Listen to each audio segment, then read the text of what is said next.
Over time, my husband will desire me less sexually, but he will always enjoy my pies. Pies are delicious. They can say that? With Psychonauts 2 releasing in less than a week as of the time this video comes out, I thought what better time than to finally play the first game. Now, despite having very extensive experience with 3D platformers, honestly I played almost all of the good ones, and more than enough of the mediocre ones. I just never brought myself to play Psychonauts. I'm not sure why. Maybe because Tim Schafer has said some highly questionable things in the past. How many gamer gators does it take to make a single piece of armor? Oh god, I don't know.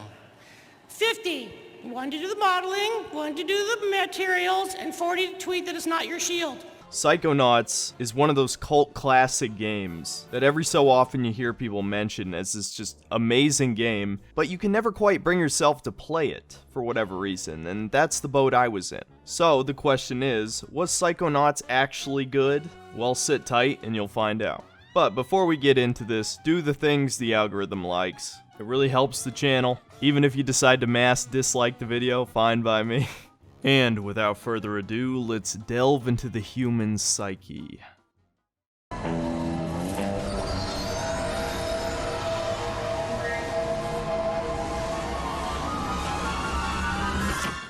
So I think I should just address the question first. What exactly is Psychonauts? Well, like I said before, it's a 3D platformer, but it's a linear collectathon 3D platformer, which is a little bit different. While a few of these levels are sorta sandboxy, for the most part they are pretty linear. There are some small secret areas and a lot of optional collectibles, a couple of which are pretty questionable, but the true appeal of this game is the sheer variety in level design. So I'll just get that out of the way first, because it's without a doubt the best part of the game. As a Psychonaut, it's essentially your duty to dive into people's minds and, in the case of this game specifically, help crazy people fix their inner demons and become sane again. So as you would expect, every person's mind is completely different. And so this opens up an avenue for the developers to pretty much do whatever they want, and it's perfect. One level is a war-torn battlefield. One is a plain white six-sided cube that actually did Super Mario Galaxy before Super Mario Galaxy did it. There's a disco dance party. There's suburban neighborhoods, and the man is insane, so suitably these neighborhoods are twisted into loops, and once again takes advantage of the Super Mario Galaxy-like mechanics as the gravity shifts as the road turns. Probably my favorite of these levels is one that's basically Risk. You jump into a tabletop board game and you have to recruit a bunch of game pieces and win the game. And it's actually a really creative level. And just in general, the game is oozing with visual style, but it's also a very harsh style in a sense. Part of this is probably due to limited polygons, right? But I definitely think it's intentional that most of the humans look absolutely hideous in this game. And so that's gonna put some of you off, I'm sure, but I found it charming in a bizarre way. And the whole game is based around this summer camp to teach psychic kids to control their powers, basically, right? And you can't really die inside somebody's mind, so they're free to subject these children to horrifying images. Which honestly, this game has a really heavy Courage the Cowardly Dog sort of vibe to it. There's all these horrifying monsters and strange horror themes. There's this little secret area inside Agent Mia's mind where you find out that she was a caretaker in an orphanage and the orphanage burned down. And so she has this little nightmare realm where all these children are tormenting her for eternity, guilting her about their deaths. And yeah, I mean, it's actually pretty creepy. Why did you let us die? Mila, help us, Mila. Mila, where are you? When you get to the insane asylum part of the game, you delve into these patients' minds, and they all have some kind of trauma that created emotional baggage for the rest of their lives, and actually helping them heal that trauma and face their inner demons is surprisingly profound in a way. Not to sound pretentious, but I guess I just didn't expect that much from this game. It was pretty refreshing in the face of all the doom and gloom we see in most modern entertainment. Another thing that people probably liked in general is just the comedy and the style of it. There's a mixture of dark jokes. OMG! I feel so stupid for What? Why'd you throw yourself off the roof? Because the poison didn't work. Kid-friendly jokes, They stole Dogen's brains. No, he's just like that. a couple adult jokes. It's a long story. Maybe later. Okay, I'm always here for you, darling. Let me just say that it's very normal for boys your age. And outside of those weird sort of horror moments I mentioned earlier, I could see a kid playing this and then you play it again when you're an adult and you're like, oh wow, I didn't get those jokes before. Kind of like if you watch, older 90s or early 2000s cartoons. I also really enjoyed the characters. Raz, short for Rasputin, was voiced by Richard Stephen Horvitz, which is the voice of Invader Zim. I'm sure any of you who have even seen one episode of that show instantly recognized his voice. Pretty much always sounds the same. Though apparently he was also Billy from The Grim Adventures of Billy and Mandy. That's probably the only role I didn't recognize from his voice alone. And the rest of the voice cast is full of high-profile voice actors that I'm sure you've heard in a million cartoons or video games. Even if you don't know any of these people by name, as is often the case, you will definitely recognize the voice. But yeah, back to the characters. Raz grew up in a circus ran by his family, and as his latent psychic abilities started to develop, he ran away to this psychic summer camp because his father hates psychics. Because one cursed his entire family line to die by drowning, of all things.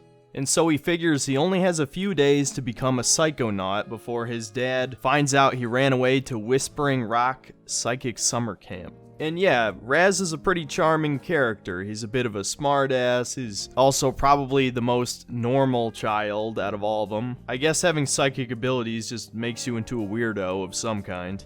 I also give the game a hand for making each of the kids at least slightly distinct, despite the fact that you don't even have to talk to some of them. All of them have some kind of defining feature that sets them apart from the rest. I think probably my favorite minor character is Dogen, basically this pale little boy with a tinfoil cap on, and he's basically a dangerous, head-exploding murderer. The Psychonaut. And then you'll make their heads explode? No. Do you do that? No. Well, once kinda. But at the end of the day, what is a game without the gameplay, right? I could talk about the visuals all day, but if the game plays like shit, it doesn't really matter. And yeah, the gameplay is not really top tier for the genre, but it's not bad.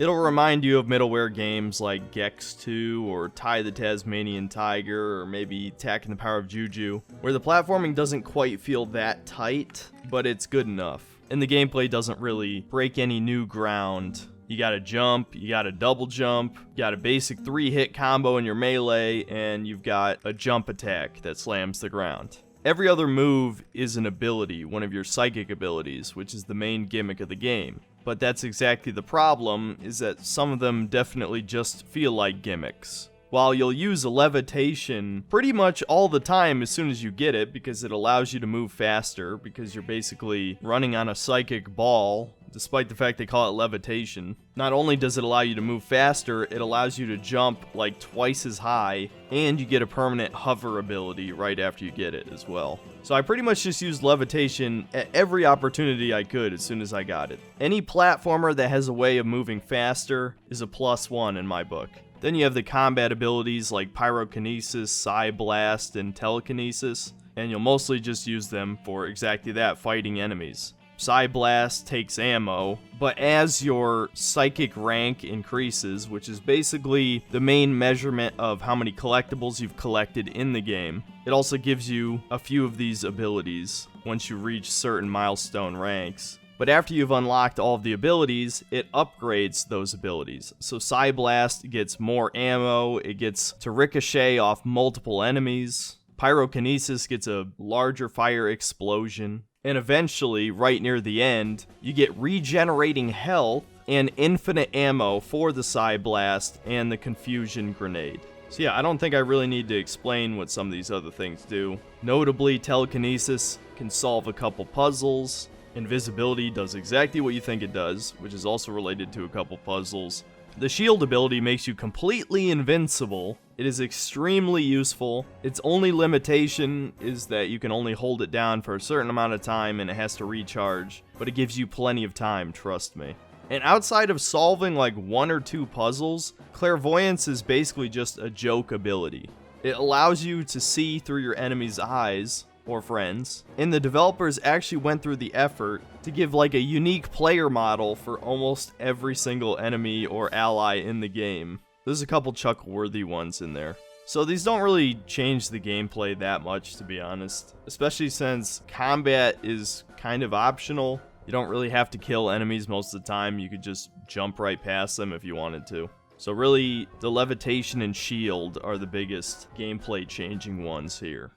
So, while I described the levels themselves, I didn't really talk about how you go through these levels. Like I said, it's a linear platformer, but it's also sort of a puzzle platformer. So while about half the levels are a series of platforming challenges, the other half sort of have these basic puzzles to them, and these are a bit of a mixed bag.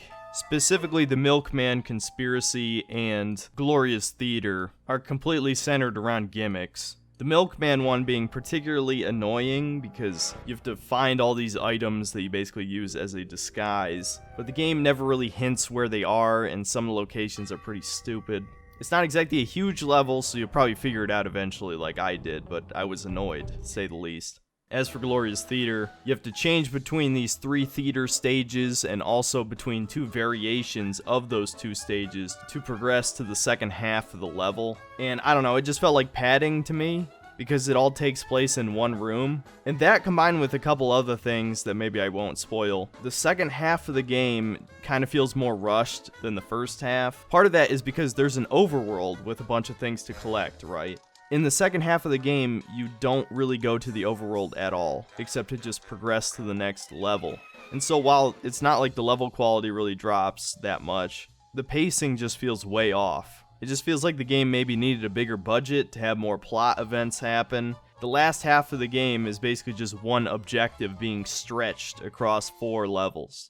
Another flaw with this game that is sort of a cardinal sin for 3D platformers, especially collectathons, is that the collectathon elements are terrible. Actually, really terrible. I hate them. This is a game I would not recommend you 100%, even though I did it.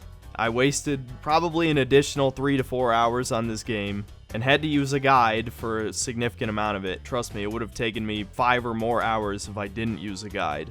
Because of basically one thing, the figments. They're basically the main collectible of the game, these figments of various characters' imaginations, and they are these translucent drawings that are everywhere. The problem is, basically what I just said, they're translucent. And in some levels, that makes them borderline invisible against certain backgrounds. Mia's Dance Party is one of the worst fucking levels I've ever had to complete in one of these games. It's up there with pretty much the worst of Donkey Kong 64, which yes, I did 100% Donkey Kong 64, and it was exactly as fucking bad as you've heard. And yeah, Mia's Dance Party, God, I fucking hated that race by the end. I had to do the race section like 5 or 6 times, and it's pretty long. It's like 3 minutes long if you're trying to do it slow, looking for all these drawings and shit. And at the end of the day, it's really just not necessary at all. While you do get regenerating health and unlimited ammo when you get close to max rank, this game's not really that hard. I mean, sure, there's a reputation for the last level Meat Circus that it's hard and badly designed. It honestly isn't that bad.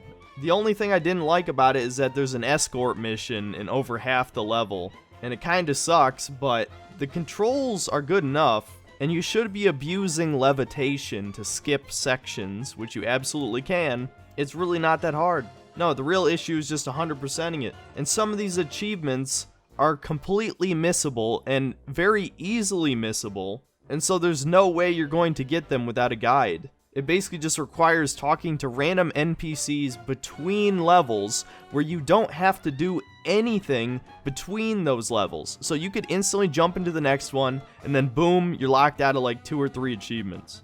So yeah, don't 100% the game. Just don't do it. It's not worth it. There's no point, except bragging rights. If you really like the game, do it, but it's honestly just going to make it worse for you. So, in conclusion, was Psychonauts actually good? Yeah, definitely. I wouldn't say it's one of the best 3D platformers. If I sort of had a tier list of 3D platformers, it would essentially be high B tier. It's like just under the best of the best. It has a few flaws in there, mostly the Collectathon elements that hold it back. But it also has some of the best level design visually that I think I've ever seen, which just goes to show you once again that graphic fidelity isn't everything. Visual aesthetic design can definitely improve a game, as it did with this one. But missing a few polygons and having some muddy textures, it doesn't really matter. So apparently the game is $1 on Steam right now, so you should definitely get it if you've got even a potato PC. It is a PS2 game after all. The only problem with this remaster is that there are some really weird audio issues. Some of the dialogue lines get cut off early, some of them are way too loud, some of them are a bit too quiet. And you're definitely going to have to turn down the music and sound effects. This shit sounds worse than Sonic Adventure 2 Battle at times with the default audio settings. But yeah, I would definitely say it's worth checking out, and I'm glad that it's finally getting a sequel because it actually sort of had a cliffhanger ending there. Only thing I'm worried about is that it's $60, and I don't know if people are going to take a chance on a 3D platformer at $60 in 2021. But I've decided I'm going to give it a full proper review just based on playing the first one. I'm thinking I'm probably just going to give Aliens Fireteam some kind of impression rant sort of thing. Unless it's good, then I'll actually talk about it being good. And then I'm going to devote most of the time to Psychonauts 2, because honestly I'm much more interested in the sequel now after playing this one. So here's hoping that Tim Schafer has got his shit together, he's not going to shove in a bunch of political crap in, and it's the sequel the fans want. That's the most important thing. Wow, I guess that's what those squirrels were trying to tell me. They kept saying the tiny man is gonna kill everyone. I thought they were talking about me. Hey guys, thanks for watching. Do the things the algorithm likes. Check out my Patreon if you want to support me directly. And yeah, what's up guys? I usually don't do something like this, but maybe I should. But comment down below what your favorite 3D platformer is, or if you played this game and enjoyed it, or something. I don't know. You guys already know I read the comments, so I will engage. You guys already know my favorite is Spyro, so not much more to add there. But I'll see you next time, guys.